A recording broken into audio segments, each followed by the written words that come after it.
أعوذ بالله من الشيطان الرجيم.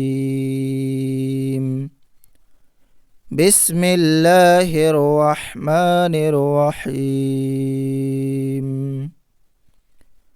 ونادى أصحاب الأعراف رجالا يعرفونهم بسيماهم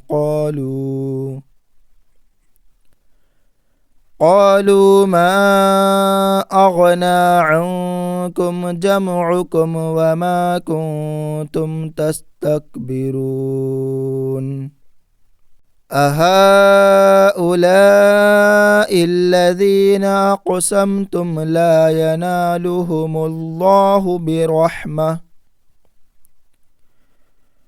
ادخلوا الجنة لا خوف عليكم ولا أنتم تحزنون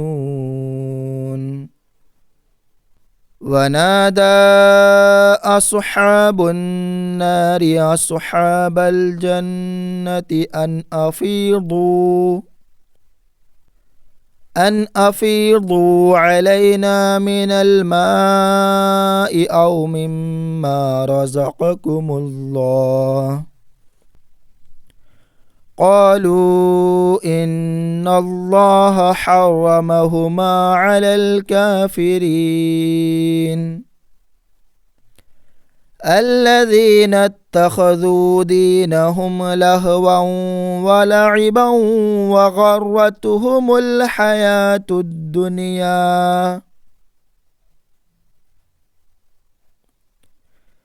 فاليوم ننساهم كما نسوا لقاء يومهم هذا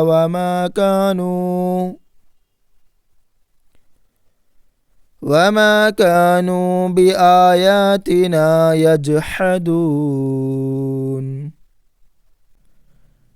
ولقد جئناهم بكتاب فصلناه على علم هدى ورحمة لقوم يؤمنون هل ينظرون إلا تأويله يوم يأتي تأويله يقول الذين نسوه من قبل قد جاءت رسل ربنا بالحق